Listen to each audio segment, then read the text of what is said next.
We're getting close now with one of the two 1980 CR125 engines. We now need to do the top end. So first, the barrel needs glaze busting. This will just take the shine off the cylinder wall and put the crosshatch pattern back in, which will help to keep a fine coating of oil between the cylinder and the piston rings, which will 1. help the rings to bed in, 2. improve compression, and 3. increase ring life. We use a regular drill and a glaze buster. These are adjustable, so it's best to adjust it to the size of your cylinder. When doing this, you just need to be careful that the legs don't catch on your ports and cause any damage, so work with care. Just with the drill, reasonably slowly, work up and down at an even speed for a few passes until that shiny surface has been replaced with fine scratches in hopefully a nice crosshatch pattern that'll come with just a good constant movement. Now you need to clean the cylinder, as there will be debris in there from glaze busting it. I use brake cleaner and a clean cloth. Now that's done, we'll move on to the piston. First of all, where possible in two-stroke engines, I choose Wassner pistons. The build quality is excellent and I have never had a failure following a rebuild, unlike some other brands I've used. This engine has an exhaust bridge, which is a vertical separator in the port. It's there to prevent the ring from spreading into the port and causing a catastrophic failure. As you can imagine, the bridge in the centre of the exhaust gets really hot and is usually where there is the biggest chance of seizing and piston damage. So we drill 2 holes in the piston that line up with the bridge. What that does is it allows a bit of the charge from the bottom of the crankcase to escape, which helps to keep the area cool and to lubricate it. Another thing that can be done is to relieve the bridge fraction to give it that extra room to expand without contacting the piston. In this case, I'm just going to be drilling the piston. There's no history of seizing that I know of. To do this, we need to put the piston onto the conrod. So to do this, we need to put the little end or wrist pin bearing into the little end of the crank. I like to make sure there's plenty of two-stroke oil on the bearing before I do that, so I soak it in two-stroke oil. Then we install one of the circlips into the piston. You can do this after drilling the piston if you prefer. Now for the wrist pin itself, again I like to have this covered in two-stroke oil. Carefully line the piston up with the little end bearing, making sure first of all that the piston is the right way around. The easy way to do this is the arrow on the top always points towards the exhaust. When it's all lined up, push the wrist pin through until it stops against the circlip that you installed on the other side of the piston. Now we can slide the cylinder into place. We don't need any piston rings or to bolt the cylinder down. Rotate the engine so that the piston is at the top. Carefully, using a small pen, pencil, or sometimes I use a scribe, try to draw on the piston down each side of the exhaust bridge. The more accurate you are, the better. I used a Sharpie this time and it wasn't really fine enough. Now hold the piston carefully in place so you can mark where you want to drill. I'm going about 10 mil from the bottom ring, and then the next hole is going to be another 10 mil down.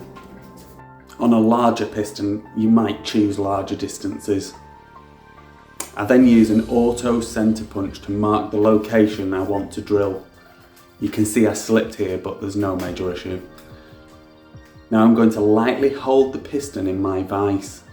I have soft aluminium jaws and I'm also protecting the piston from direct contact by wrapping it in the original Wassner wrapping paper. Now drill 2 1.5mm holes at the marked locations.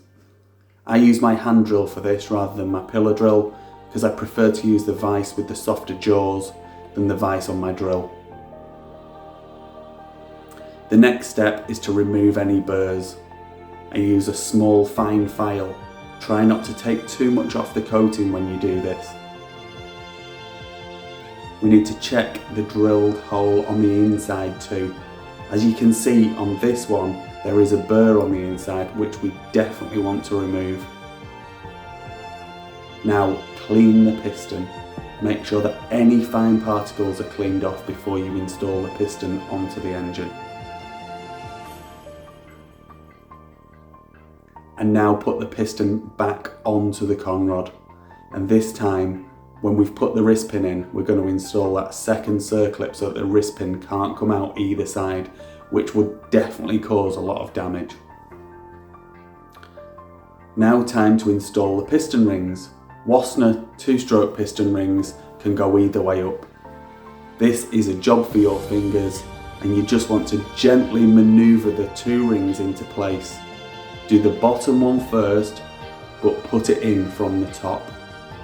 Now ring gap. The rings that come with the Wassner piston kit already have the correct gap set, so you don't need to worry about that unless your bore is out of spec, at which point you're using the wrong piston.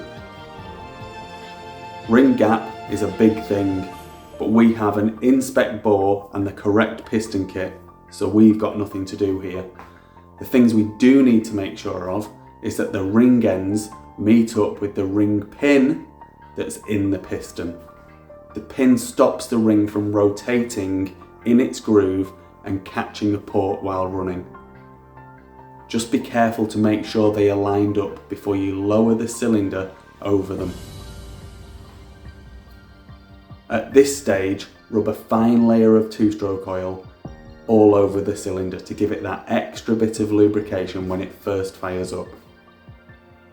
And now lower the cylinder onto the studs over the piston. When it's on, I like to cycle the piston up and down a few times to make sure everything is good and evenly spread that 2-stroke oil around. Now the cylinder is in place, it's time to torque the base nuts holding the cylinder down to the crankcase. You will not be able to get a torque wrench in to do this job on this engine.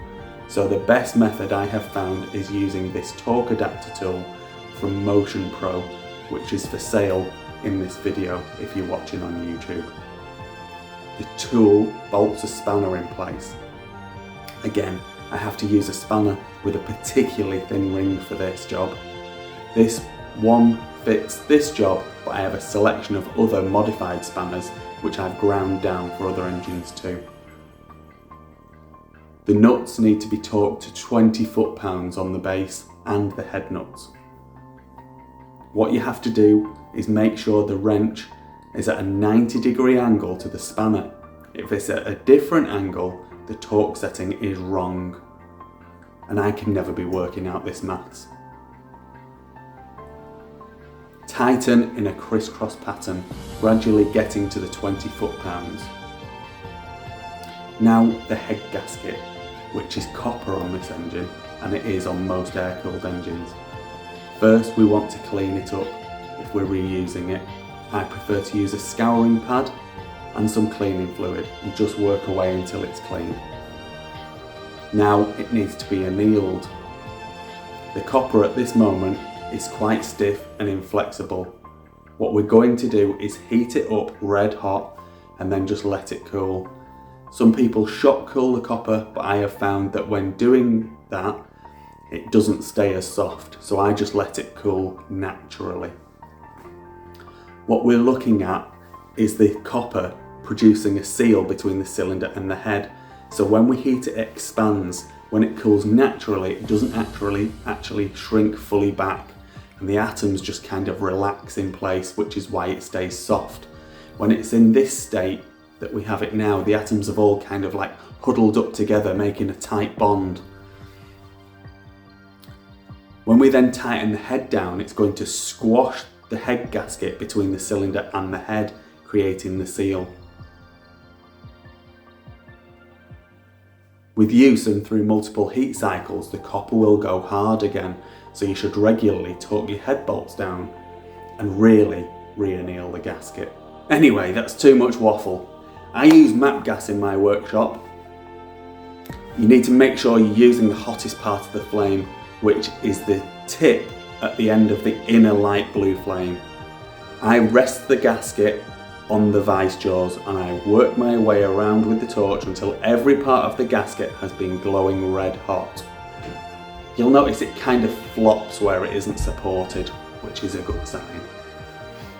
Leave it to cool a bit and lightly clean off the oxidization with the same scouring pad and sit it on the cylinder. The head wants to be clean. 1, to make sure there's no loose material, and 2, to make sure the sealing surface is as good as possible. So gasket scraper for the sealing surface, scouring pad and cleaning fluid for everything else. Happy days, let's get it mounted on and torque those nuts down to 20 foot-pounds. The top end on this bike is now done. If you have any 2-stroke engine work you need doing, contact me through phoenixmotos.com. I can also supply the tools you need and can get hold of a good supply of engine parts. If you're watching this on YouTube, check out the products in this video, my website, or contact me direct.